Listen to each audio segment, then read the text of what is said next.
Esteja pronto para pregar o Evangelho aos 4 cantos da terra. Se torne fluente em inglês em até 6 meses, mesmo que você nunca tenha falado antes. Clique agora no link da descrição.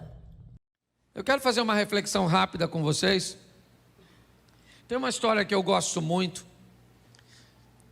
E ela diz que, num bairro dos Estados Unidos, um indivíduo mudou para uma grande chácara. E ao lado da casa dele, o homem tinha uma grande propriedade. E ele viu aquele quintal vazio. E ele gostava muito de plantas. E ele notou que algumas semanas depois, o homem, ou seu vizinho dessa grande propriedade, ele cavou algumas covas e começou a colocar algumas mudas. Mas o vizinho notou que ele colocava pouca água nessas mudas. Ele não aguava com tanta frequência. E o vizinho, então, começou a ficar preocupado com a integridade daquelas plantas e a possibilidade delas morrerem. Ele aguava, mas não com a frequência que o seu vizinho esperava e que olhava da sacada. Por muitas vezes ele viu as folhas daquelas mudas murchando e sempre o vizinho colocava pouca água. Um tempo depois, essas mudas se estabeleceram. Não era aquilo que o vizinho esperava olhando para a casa de seu próximo, mas algo muito mais esquisito começou a aparecer. Volta e meia, aquele homem aparecia no quintal, com um chumaço de jornal bem grosso, e fazia questão de passar por todas as mudas, sempre dando algumas pancadinhas nas mudas. O homem nunca tinha visto aquilo, e era algo que soava para ele muito estranho. Durante um bom tempo, ele viu seu vizinho dando pancadas naquelas pequenas mudas que ainda não estavam tão encorpadas. Um ano depois, a empresa deste homem o transferiu para uma cidade bem ao norte dos Estados Unidos. E depois de 20 anos, ele volta à sua cidade e tem a curiosidade de ver a casa onde morava. Aquela semana um furacão havia passado por lá e alguns estragos tinham acontecido. E ao entrar na rua de sua antiga casa, ele reparou que a maioria das árvores estavam tombadas, estavam caídas. Mas quando ele, da calçada, olhou para sua antiga casa, ele viu ao fundo a casa de seu vizinho. Árvores sadias, grandes e fortes estavam lá, e o vento do furacão sequer havia derrubado uma. Ele então foi ao vizinho para cumprimentá-lo, e durante esse cumprimento ele falou com o vizinho e lembrou de quão estranho era o comportamento dele no que diz respeito àquelas árvores. E finalmente ele perguntou por que ele aguava tão pouco. E o vizinho disse para ele: porque eu tinha o intuito de que as minhas árvores não tivessem água com facilidade, para que elas pudessem aprofundar suas raízes e tirarem a água do mais fundo possível. Mas eu também estranhei porque você batia nelas. E ele disse: porque eu sabia que a nossa região, volta e meia, é visitada por furacões. E desde cedo eu ensinei as minhas árvores a lidar com as intempéries, com as dificuldades. E por isso nenhuma delas caíram. Hoje, mais uma vez, eu quero fazer com a igreja, e acho muito propício, uma reflexão sobre uma palavra que Deus me deu há mais de 10 anos atrás, cujo tema é aprendendo com as tempestades. Todas as vezes que as tempestades se levantam, elas não têm a autorização e nem o poder suficiente para destruir a nossa vida. Tempestades que vêm na direção daqueles que servem a Deus, elas seguem junto com o cumprimento da palavra de Deus, que todas as coisas cooperam para o bem daqueles que amam a Deus. Todas as vezes que você se depara com uma adversidade, normalmente ela tende a retirar de ti algo que você sequer imaginaria que tinha. Forças que você jamais imaginou que foi capaz de acessar. Davi jamais imaginou que seria capaz de vencer um oponente tão grande até o aparecimento de Golias. Quem é Golias? Golias é um homem grande, externo, que revela um homem grande, interno, no menino. Golias é alguém que faz Davi se lembrar de leão, de ursos, de batalhas passadas, de adversidades anteriores que não venceram. Nós precisamos entender que quando as tempestades vierem, onde quer que seja, em qualquer área de nossa vida, elas têm um único propósito: revelar em nós forças, capacitações que nós nem imaginávamos que tínhamos. Já ouvi de muita gente dizer: eu jamais imaginei, pastor, que eu conseguiria vencer nesse ambiente. Eu jamais imaginei que eu teria habilidade para resolver isso. Pastor, eu tenho certeza de que se eu tivesse sozinho, eu teria perdido. Mas eu não perdi porque Deus foi comigo. Então eu preciso que você tenha a sensibilidade de fazer a leitura, tá certo? Então eu vou te mostrar 4 tempestades, rapidinho, num resumo. Abra a sua Bíblia, coloca aí na tela que fica mais fácil, rapidinho, mas se você gosta de anotar, vai aí. Jonas, capítulo de número 1. Deixa eu ler o texto inteiro para ficar mais claro para a maioria. Jonas 1. E veio a palavra do Senhor a Jonas, filho de Amitai, dizendo... Vamos lá? Vamos ver o que ele está dizendo. Levanta-te, vai à grande cidade de Nínive e clama contra ela, porque a sua malícia subiu até mim. E Jonas se levantou para fugir diante da face do Senhor para Tarsis, e descendo a Jope, achou um navio que ia para Tarsis. Pagou, pois, a sua passagem. Repita comigo: pagou, pois, a sua passagem. Isso. E desceu para dentro do navio para ir com eles para Tarsis diante da face do Senhor. Verso 4. Mas o Senhor mandou ao mar um grande vento, e fez-se no mar uma grande, e o navio estava para, verso 5. Então temeram os marinheiros e clamavam cada um ao seu Deus, e lançavam ao mar as fazendas que estavam no navio para o aliviarem do peso. Jonas, porém, desceu para os lugares do porão e se deitou e dormiu um profundo sono. Presta atenção em mim rapidamente. Deus vai conversar com seu profeta e dar a ele uma missão.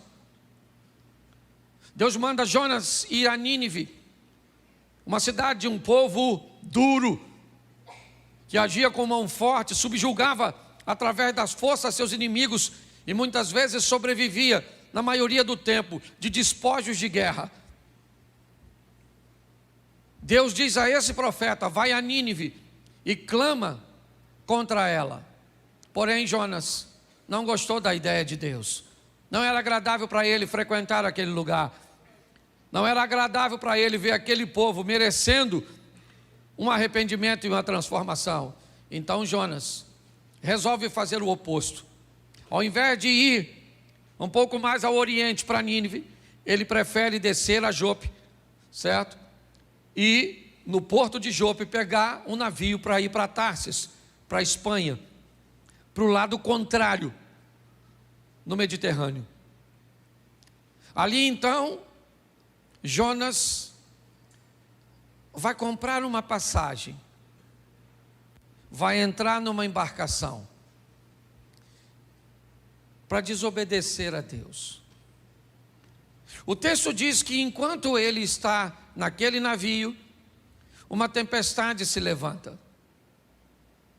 E o que essa tempestade veio fazer? Essa tempestade tem uma missão. Ela quer conversar com alguém. E com quem? Com quem será que essa tempestade quer conversar? Com o mestre do navio, o capitão do navio. A tempestade quer saber por que ele vendeu o ingresso do seu navio para um desobediente. A tempestade quer saber por que é que ele deixou aquele cara entrar na sua vida, no seu ministério, na sua família, nos seus negócios. Porque tem tempestade que vem na minha e na sua direção com uma única função: denúncia. Dizer para mim e para você que esse tipo de gente, esse tipo de comportamento, esse tipo de negócios, esse tipo de alianças não podem fazer parte de nossa história. Essa é a mensagem que a tempestade vem. Ela começa a chacoalhar o navio. Todo mundo tem medo. E quem é que está trazendo aquela tempestade? Um desobediente? Se tem uma coisa que precisamos ter o máximo de sensibilidade para identificar, é quando Deus está tratando alguém. Quando alguém estiver sofrendo, por favor, antes de se meter no sofrimento dos outros, descubra que tem alguém que ama mais essa pessoa do que você. E esse alguém é Deus. Antes de ajudar alguém, pergunte a Deus se é para você fazê-lo. Porque quando você se mete na vida de alguém que Deus quer tratar defendendo a pessoa, você vira o capitão do navio. O cara quer me desobedecer, vou entrar no capitão. Deus falou, vou afundar. O capitão desobedeceu a Deus, sim ou não? Sim ou não? Não, ele nem profeta é, nem sabe de nada. Mas vendeu o ingresso do barquinho dele para o Jonas entrar. Eu não sei se você reparou, mas preste atenção nesse texto. Temeram os marinheiros e clamava cada um ao seu, e fazia o quê? O que eles faziam? Lê para mim. Jogavam fora as coisas de valor. Eles estão perdendo as coisas de valor, jogando fora do navio, quando fora do navio deveria estar o Jonas. Preste atenção, está assim de gente, perdendo o que não precisa perder, porque não tem coragem de jogar fora aquilo que precisa jogar. Nós precisamos ter a sensibilidade. A tempestade veio. O que ela está querendo? Afundar meu navio? O que é? Será que ela tem o cunho de denúncia? Então o que é? É meu comportamento? Tá bom. O que é? O que está acontecendo para que eu enfrente tudo isso? Eles começam a jogar fora e perdem o que não precisa perder. A tempestade para quando eles jogam a carga fora? Não. Então, o capitão do navio começa a vasculhar seu navio. Porque nem sempre o que vai te levar para o fundo é fácil de enxergar. Está diante dos seus olhos. Às vezes o que vai te levar para o fundo é aquilo que você nem percebe, que está escondido. Tem gente com um comportamento tóxico e nocivo e sequer é capaz de identificar porque tem aquilo. Às vezes precisa de um profissional da área psicológica. Eu vou falar para vocês, isso aqui que eu tenho, é herança de uma depressão que eu tive. Foi muito forte. Eu fui para o sítio, eu não queria mais vir para a igreja, eu não queria tomar banho, eu não queria comer, eu não queria fazer nada. Estava cansado, sei lá. Troço doido. Se você já teve depressão, você sabe o que eu estou falando. Só que eu não sabia por que motivo.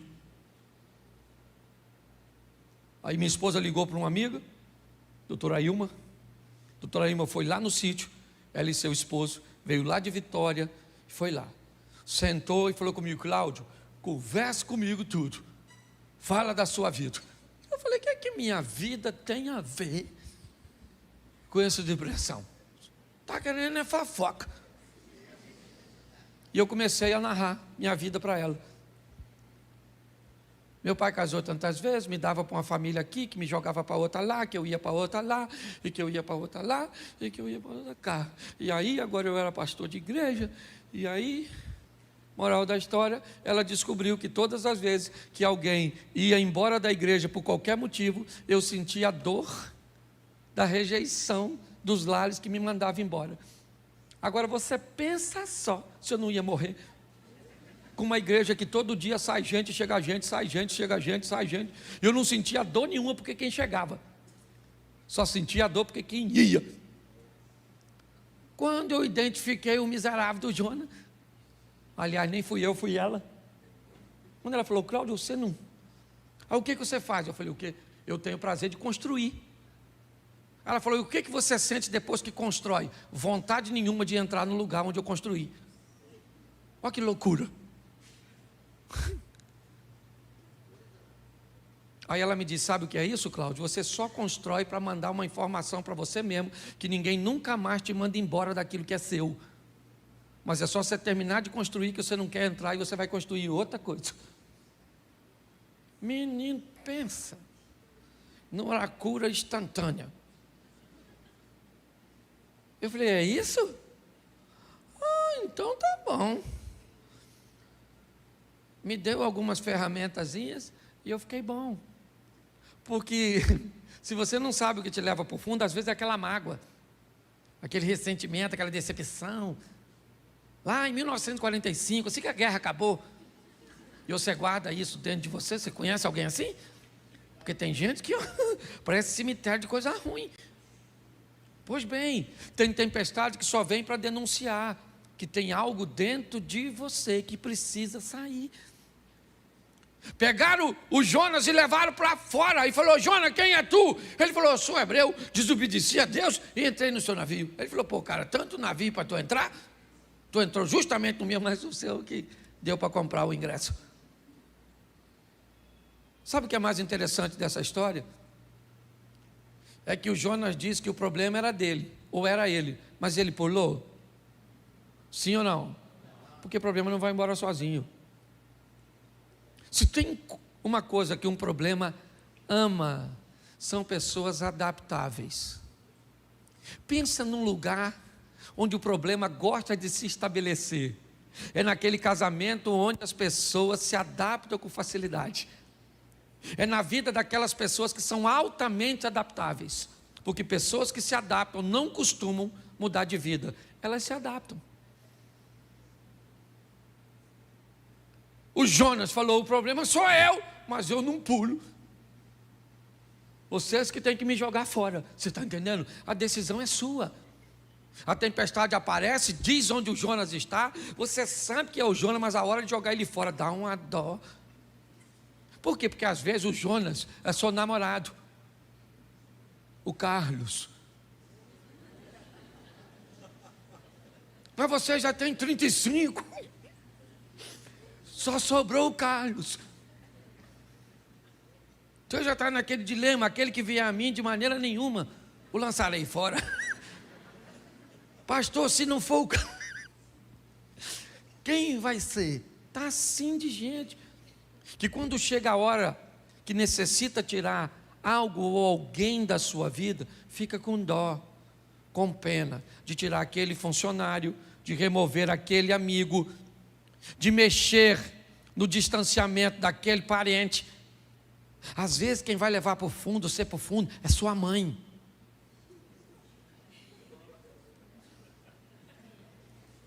Tem uma mãe que é âncora. Se você ver a cara de algumas pessoas.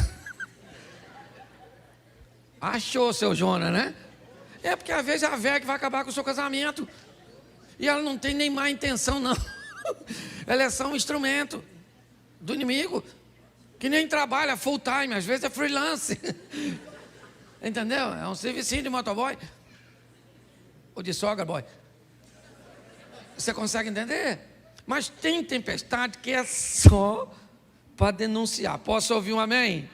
Amém. Isso, não vou me deter muito nessa não. Marcos 4:7, te mostrar um ambiente bem tempestivo, ou bem perto. Certo? Coloca para a gente. Eu falei Marcos 4:37, perdão. Eu falei 7. Isso. Levantou-se um grande temporal de vento, subiu as ondas por cima do barco, de maneira que já se enchia. Vamos lá? E ele estava na popa do barco, dormindo sobre uma almofada, e despertaram, dizendo: Mestre, não se importa que pereçamos? E ele, despertando, repreendeu o vento, disse ao mar: cala-te, aquieta-te. E o vento se aquietou e houve grande bonança. E disse: por que sois tão tímidos? Ainda não tendes fé? E sentiram um grande temor e diziam uns aos outros: mas quem é este que até o vento e o mar lhe obedecem? Olha para mim aqui que eu quero falar com você. Outra tempestade. Ao contrário da primeira, essa não vem denunciar nada. Porque nem todas as tempestades trazem consigo a mesma missão. O que essa tempestade quer? Vamos lá. Jesus diz aos seus discípulos: vamos para o outro lado. Vamos para o outro? Isso. Assim que Jesus diz isso, ele entra no barco e vai dormir. Mas antes de dormir, ele disse o quê? Passemos para o outro. E ele foi. Mas ele disse o quê? Enquanto você não falar, eu não paro. Ele disse o quê? E ele foi. E o que ele fez nessa ocasião? O papel dele. Qual era a missão dele? Dizer: vocês vão para o outro e eu vou. Mas enquanto isso vocês vão. Mas se vier tempestade, problema, desafio, obstáculo, eu já falei que vocês vão para o outro lado. E se eu falei que vocês vão para o outro lado, vocês vão e pronto. Não tem tempestade, não tem problema, não tem crise, não tem nada. Porque eu falei. Então tem tempestade que ela só vem para mostrar para você que Deus está no controle de tudo. Não é denúncia, não tem nada de errado. Porque tem gente também que não pode ver uma tempestade que já acha que é pecado. Ah, está num vento. Oh meu Deus, o que eu estou fazendo de errado? Oh, estou no pecado. Você vai conversar com os irmãos que dizem: o que é? Abre esse coração seu. Alguma coisa você fez. Fala, pecador. Você fala: não fiz nada, fez. Que é isso, exorcista? Às vezes não é denúncia. É só para mostrar o poder de quem está no mesmo barco que você. Ele falou: passemos. Quando ele disse passemos, ele dizia: eu vou junto com. E vou, mas vou dormindo. Porque eu já fiz o que eu tinha aqui, que foi autorizar você a atravessar. Foi dormir, e quem é que vem? A tempestade. Porque se tem uma coisa que para crente é com fartura, é tempestade. Não tem miséria, todo dia entra uma. Antes de uma ir embora, você já está vendo outra. É ou não é? E Jesus está dormindo, e lá vem o vento, e chacoalha. Eu imagino eles olhando para Jesus: aí, vai morrer dormindo. Essa porcaria vai afundar, hein? Pensa, o Tomé falando: acho que vai afundar isso, hein? E o Pedro pensando: se afundar eu vou nadando, quero ver Mateus, que é cobrador de imposto. Não sei nem se ele sabe nadar. Aquela tribulação lá dentro. E vão afundar, não vão morrer, não vão perecer, até que alguém vai lá em Jesus e acorda. Eu não sei nem se ele estava dormindo. Falei: ô Jesus, todo molhado, ó. Jesus, eu imagino ele levantando, pensa: e que foi, gente? Chegou? Chegou a tempestade. Ele está querendo afundar a gente. O senhor não está vendo que nós vamos morrer? Jesus deve ter falado: eu falei, passemos. Ele olha para o vento e diz: ô vento, cala essa boca. Ô mar, fica quietinho, não quero nem marola. Agora é piscina. O vento parou de soprar, o mar ficou calmo. E os discípulos falaram: gente, quem é esse? Como que é esse? Esse é Jesus que você está andando um tempão do lado dele. E às vezes você precisa de uma tempestade para saber quem ele é, porque sem ela você não conhece. Tem tempestade que ela só vem para mostrar para você o poder do Deus que você A hora que você reconhece, o problema se desfaz. Sim ou não? E vamos para outra tempestade, para não demorar muito nessa, senão fica numa tempestade só. Mateus 14, 24. Esse é um ambiente também um pouco complicado. Vamos lá. O barco já estava no meio do mar, açoitado porque o vento era isso. Meio que uma tempestade noturna. Ela acaba atingindo o barco que Jesus está com seus discípulos. O que essa tempestade quer? O que esse ambiente ele deseja? Será que é uma denúncia como a de Jonas? Será que é revelar o poder de Jesus que está dentro do barco? Bom, de denúncia não é. De Jesus dentro do barco também não, porque nem dentro do barco ele está. Então, o que essa tempestade vem trazer? O que esse ambiente? 3 horas da manhã, tudo escuro, vento soprando, a água querendo entrar. Jesus aparece andando sobre as águas no meio desse ambiente. E dentro do barco começa a acontecer algumas coisas. A primeira é um temor muito grande, pois eles estão num local que não é a realidade da maioria de seus discípulos, apenas de 4 que eram pescadores. Os outros 8 não estavam preparados para aquilo. Segundo, tem um indivíduo andando em cima d'água e alguém já gritou que é fantasma. Então o caos está estabelecido. Mas o que isso vem trazer? A iniciativa de alguém que está dentro do barco. Tem tempestade que acontece num grupo, mas que só vai dar a lição para uma pessoa só. Tem tempestade que vem numa família com um propósito de criar um novo estilo de vida para apenas uma pessoa. No meio daqueles 12 discípulos, se levanta Pedro e diz: eu gostaria de ir andando até onde o Senhor está. Tem alguma coisa de errado.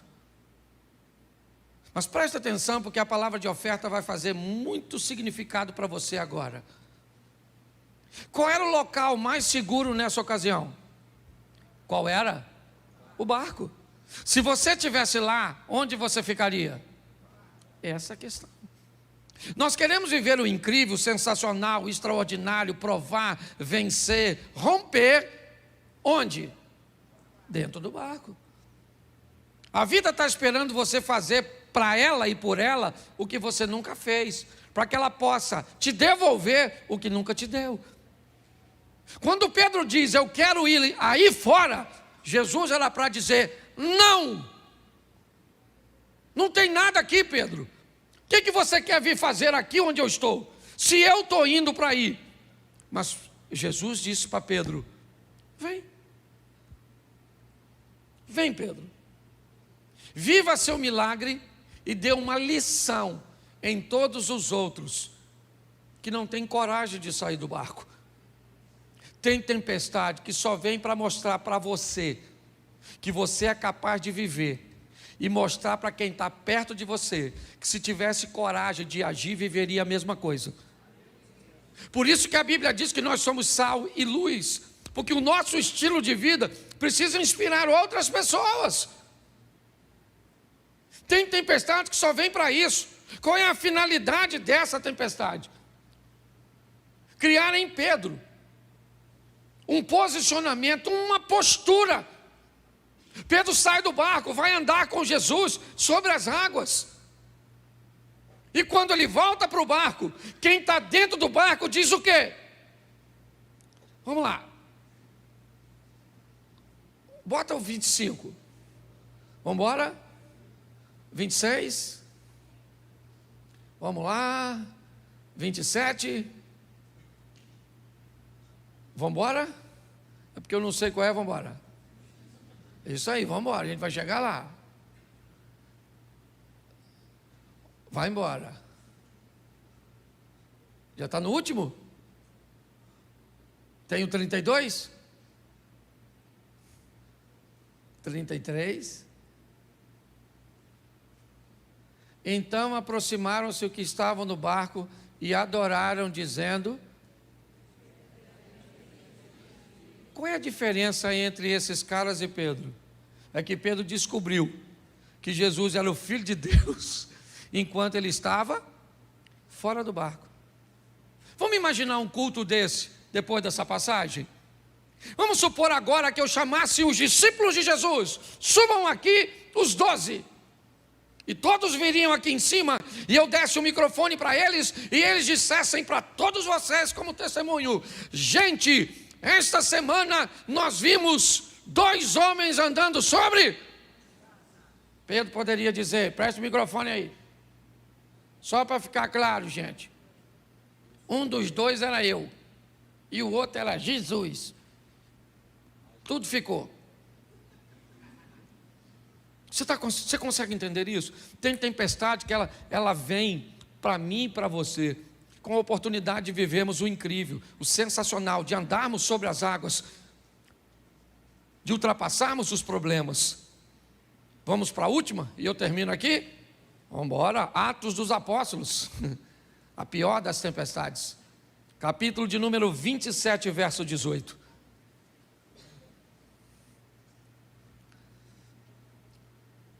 Andando nós agitados por uma veemente tempestade, no dia seguinte, aliviaram o navio, note, jogaram a carga fora. Ao 3º dia, nós mesmos, com as próprias mãos, lançamos ao mar a amarração do navio. Presta atenção, eles começam a tirar toda a resistência ao vento, ok? E não aparecendo, havia já muitos dias, nem sol nem estrelas, e caindo sobre nós uma não pequena tempestade, fugiu-nos toda a esperança de nos salvarmos. Havendo já muito que se não comia, então Paulo, pondo-se em pé no meio deles, disse: fora na verdade razoável, ó varões, ter-me ouvido a mim e não partir de Creta, e assim evitariam este incômodo e esta perdição. Mas agora vos admoesto que tenhais bom ânimo, porque não se perderá uma vida de nenhum de nós, mas somente nenhuma vida se perde, mas se perde preste atenção que todas as outras tempestades, o barco chegou, essa não. Essas pessoas não morrem, mas o barco, ele se despedaça. Vamos lá? Porque esta mesma noite, o anjo de Deus, de quem sou e a quem sirvo, esteve comigo, dizendo: Paulo, não temas, importa que sejas apresentado a César, e eis que Deus te deu todos quantos navegam contigo. Portanto, ó varões, tende bom ânimo, porque creio em Deus, que há de acontecer assim como a mim me foi dito. É, contudo, necessário irmos dar numa ilha. Vamos lá, pode colocar. Isso. E quando chegou a 14ª noite, sendo impedidos ou impelidos de uma e outra banda do mar Adriático, lá pela meia-noite, suspeitaram os marinheiros que estavam próximos a alguma terra. E lançando o prumo, acharam 20 braças. Passando um pouco mais adiante, tornando a lançar o prumo, acharam 15 braças. Estão fazendo a leitura que está ficando mais raso. Está chegando próximo à margem, certo? E temendo ir dar em alguns rochedos, lançaram da popa 4 âncoras, desejando que viesse o dia. Procurando, porém, os marinheiros fugir do navio, e tendo já deitado o batel ao mar, como que querendo lançar as âncoras pela proa, disse Paulo ao centurião e aos soldados: se estes não ficarem no navio, não poderei salvá-los. Então os soldados cortaram os cabos e o batel e o deixaram cair. Enquanto o dia vinha, Paulo exortava a todos que comessem alguma coisa, dizendo: é já hoje o 14º, preste atenção, 14 dias de tempestade, certo que esperais e permaneceis sem comer, não havendo provado nada. Vamos embora. Portanto, exorto-vos que comais alguma coisa, pois é para a vossa saúde, porque nenhum cabelo cairá da cabeça de qualquer de vós. E havendo dito isso, tomando o pão, deu graças a Deus na presença de todos, e partindo começou a comer. E, tendo já todos bom ânimo, puseram-se também a comer. A tempestade vai rolando. Pode ir embora, meu irmão. Eu vou terminar com a leitura. Bota o 38. Isso. Refeitos com a comida, aliviaram o navio, lançando o trigo ao mar. E sendo já dia, não reconheceram a terra, certo? Enxergaram, porém, uma enseada que tinha uma praia, e consultaram sobre o que deveriam encalhar nela o navio. Levantando as âncoras, deixaram ir ao mar, largando também as amarras do leme, e alçando a vela maior ao vento, dirigiam-se para a praia. Dando, porém, num lugar de 2 mares, eles encalharam ali o navio, e fixa a proa, ficou imóvel, mas a popa abria-se com a força das ondas. Então, a ideia dos soldados foi que matassem todos os presos, para que nenhum fugisse, escapando a nado. Vamos embora. Mas o centurião, querendo salvar a Paulo, lhes estorvou, dizendo, estorvou esse intento, e mandou que os que pudessem nadar se lançassem primeiro ao mar, e que se salvassem em terra. E os demais em tábuas, e outros em coisas do navio. Assim aconteceu, que todos chegaram à terra a salvo. Preste atenção em mim. Eu não sei quanto tempo você enfrenta a sua tempestade, mas eu tenho uma notícia ruim para te dar e uma boa. Primeiro, não dá para escapar ileso de todas as tempestades. Eu não sou nenhum tolo, e já vi tempestades acabar com o casamento. O homem consegue sobreviver ao divórcio, e a mulher também, refazer sua vida, mas aquele casamento destruiu. Eu já vi doenças serem capazes de matar o corpo, mas não ter força o suficiente para matar a alma. Eu já vi negligência de pais que fez com que seus filhos afundassem em drogas, em comportamentos incorretos. Mas eu não sei se você reparou o que Paulo disse a esses indivíduos no meio da tempestade. Eu avisei a vocês que não era para ter saído. Eu falei com vocês que essa viagem não ia terminar bem. Eu avisei. Me parece que o que Deus está dizendo é o seguinte: eu estou sempre buscando uma maneira de alertar vocês. Mas está aí, beleza, nenhum, todos, tábuas, coisas do navio, tudo aquilo que flutuava, se tornou um ambiente onde eles pudessem se apegar. É verdade, mas o navio afundou. O navio não chegou. Infelizmente, tem tempestades, irmãos, que vai afundar seu casamento. E sabe por que vai? Porque você não escutou as orientações. Vai falir sua empresa. Vai matar seu corpo. Vai. Porque você recebeu avisos que era para cuidar da sua saúde, que era para você fazer seus exames, que era para você tomar seu remédio, que era para você mudar a sua postura com a sua esposa, era para você mudar a sua postura com seus filhos. Mas infelizmente, a mensagem não foi ouvida, e o que aconteceu? O navio afundou. Eu acho que vale a pena levarmos hoje o exemplo dessas tempestades. O que ela pode fazer? Às vezes é só uma denúncia. Pegue, tire da sua vida e a tempestade passa. Às vezes é para mostrar, eu estou dentro do navio e eu disse que você vai passar, e você vai passar porque eu disse. Às vezes eu estou fora do navio e quero causar dentro do barco, certo?